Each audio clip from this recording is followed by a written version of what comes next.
Special কাতলা মাছের কালিয়ার জন্য এই মশলার কম্বিনেশনটাই কিন্তু ম্যাজিক। এই মশলা বানানোর সঠিক পদ্ধতিটা যদি জানা থাকে তাহলে কিন্তু যে কোনো অনুষ্ঠান বাড়ির কাতলা মাছের কালিয়াকেও হার মানাবে। এই কাতলা মাছের কালিয়া এতটাই সুস্বাদু হয়। নমস্কার বন্ধুরা, আজ আপনাদের জন্য নিয়ে এসেছি একদম ভিন্ন স্বাদের কাতলা মাছের কালিয়া। এই কালিয়াটা কিন্তু একবার খেলে ভুলবেন না। বাড়িতে সহজ উপকরণে এই সুস্বাদু কালিয়া কিভাবে বানাবেন চলুন তাহলে দেখে নেওয়া যাক। প্রথমেই আমি এখানে 2 কিলো কাতলা মাছ নিয়ে এসেছিলাম। 2 কিলো রান্না করব না, 1 কিলোর মতো নিয়েছি। লবণ হলুদ দিয়ে ভালো করে এরকম ডলে ডলে মাখিয়ে রেখে দেব। আর ততক্ষণে আমি একে একে মশলাটা বানিয়ে নেব। এখানে নিয়েছি প্রথমেই জিরে আর ধনে। জল দিয়ে ধুয়ে নেব 2-1 বার ভালো করে। অনেক মাটি থাকে, নোংরা থাকে, একটু ধুয়ে নিলাম। ততক্ষণে আমি এখানে নিলাম কাজু বাদাম, চাল মগজ, পোস্ত, আর নিলাম এখানে সাদা সর্ষে, দিলাম কাঁচা লঙ্কা। একটু লাল লাল হয়েছে সেটাই আমি নিয়ে নিয়েছি। একটা মিক্সার বাটিতে ঢেলে নেব।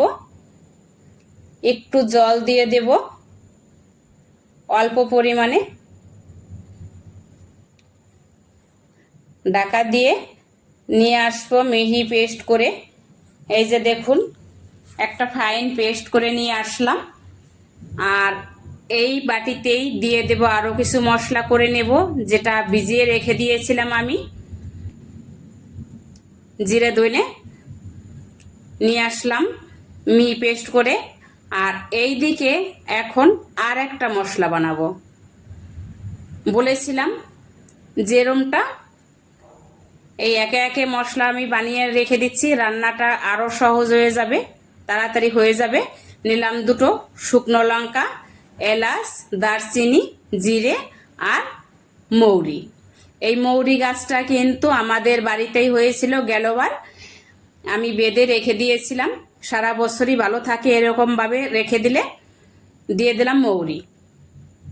একটু শুকনো খোলায় টেলে নেব মিডিয়াম আঁচে দিয়ে। এখন একটা পেস্ট করে এনে রেখে দেব, জল দেব না এটায়। এই যে এই মশলাটাও আমার রেডি। চলে আসলাম উনানে, জাল ধরিয়ে দিলাম, কড়া দিলাম। কড়া গরম হলে তেল দিয়ে দিলাম। মাছ ভেজে নেব। একে একে আমি মাছটা দিয়ে দিচ্ছি কড়াইয়ে।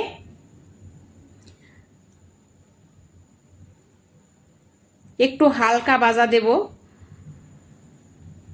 বেশি কড়া ভাজা দেব না। একটু লালচে কালার চলে আসলে পরেই কিন্তু অন্য পাশে উল্টে দেব। তো তুলে নিচ্ছি মাছ আমি। বাকি মাছটাও আমি একইভাবে ভেজে নেব। তুলে রেখে দিলাম। আর এখানে আমি দিয়ে দেব ওই তেলেই এই যে জিরে, এলাচ, দারচিনি। চাইলে এখানে আপনারা তেজপাতাও ব্যবহার করতে পারেন, আমি তেজপাতাটা দেব না। কুচিয়ে রেখেছিলাম টমেটো, 2টি টমেটো নিয়েছিলাম আমি কুচিয়ে। এক্ষেত্রে কিন্তু এই টমেটো এরকম কুচিয়ে দিতে হবে। লবণ, হলুদ ভালো করে কষিয়ে নেব। ভালো করে একটু কিছু সময় কষিয়ে নেব। আর এখন দিয়ে দেব ওই যে করে রেখেছিলাম যে পেস্টটা, জিরে দিয়ে ধনে দিয়ে, ওই পেস্টটাই আমি এখন দিয়ে দিলাম। প্রথমে যেরকমটা বলেছিলাম, কাতলা মাছের কালিয়ার আসল স্বাদ পেতে কিন্তু পুরো ভিডিওটা দেখতে হবে।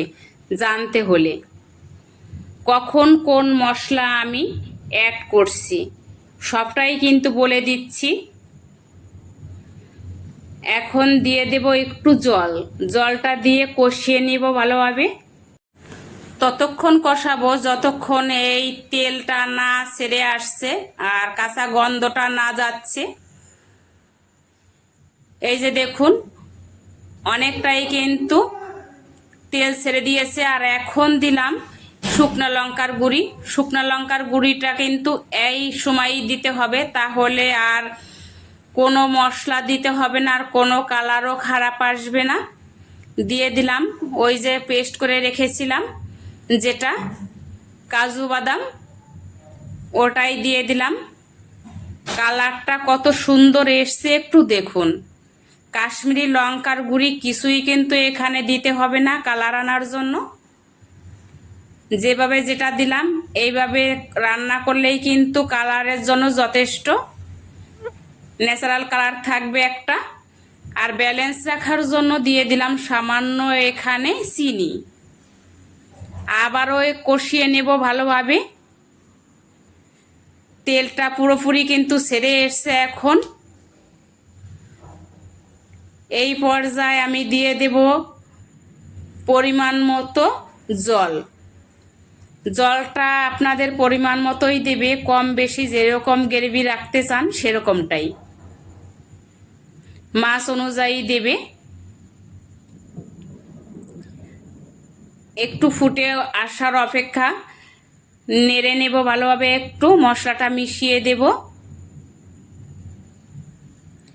তো এখানে এই যে ফুটে উঠেছে, এখন দিয়ে দেব নেড়ে এই যে ভেজে রেখেছিলাম মাছ, এই মাছটা কিন্তু এখনই দিয়ে দেব। আপনারা অনেকেই অনেকভাবে এই কাতলা মাছের কালিয়া করে খেয়েছেন জানি, সেটাও খেতে ভালো হয়। আমি অনুরোধ করব আপনাদের, আমি যে পদ্ধতিতে রান্না করলাম একবার হলেও এই পদ্ধতিতে রান্না করে খেয়ে জানাবেন কেমন হয়েছে। দিয়ে দিলাম কাঁচা লঙ্কা চিরা। এই কাঁচা লঙ্কা চিড়ে দেওয়াতে কিন্তু ফ্লেভারটা আরও ভালো আসবে। কাঁচা লঙ্কায় রান্না করেছি, কালারটা কত সুন্দর এসেছে দেখুন। দেখেই খেতে ইচ্ছে করছে না বলুন? তো এখন দিয়ে দেব এই যে অল্প ঘি। ঘিটা দেওয়াতে কিন্তু যে অনুষ্ঠান বাড়ির স্বাদ আসে এই স্বাদটাই আনবে এই লাস্টে ঘি দেওয়াতে। চামিচের হাফ চামিচ দিয়ে দিলাম এই সিক্রেট মশলা। এই মশলাটা আমি আগেই ঘরে বানিয়ে রেখেছিলাম। তো এই মশলাটাই ছিল জিরের গুঁড়ি আর তেজপাতা, শুকনো লঙ্কা, এটা দিয়ে একটা মশলা করে নিয়েছিলাম, সেটাই দিয়ে দিলাম। আর এখন দিলাম হাফ চামচ গরম মশলা, যেটা করে রেখেছিলাম ওই মশলাটা। একে একে যেভাবে আমি এই মশলা মিশালাম এইভাবেই কিন্তু ঠিক বানাতে হবে এই কাতলা মাছের কালিয়াটা, তবেই পাবে আসল কাতলা মাছের কালিয়ার স্বাদ। দেখলেন তো বন্ধুরা কতটা সহজে বানিয়ে ফেললাম ভিন্ন স্বাদের কাতলা মাছের কালিয়া। আপনারা একবার ট্রাই করে দেখুন, আর কেমন লাগলো জানাতে কিন্তু একেবারেই ভুলবেন না। যদি ভিডিওটা ভালো লেগে থাকে লাইক দিতে ভুলে যান তাহলে প্লিজ একটা লাইক দিন। আপনার একটা লাইকে আমাকে এরকম আরও নতুন নতুন ভিডিও বানাতে উৎসাহিত করে। আর আজকের ভিডিওতে যদি কোনো নতুন বন্ধুরা এসে থাকেন, যদি সাবস্ক্রাইব না করে থাকেন সাবস্ক্রাইব করে পাশে থাকুন। আগামী ভিডিওতে আবার দেখা হবে।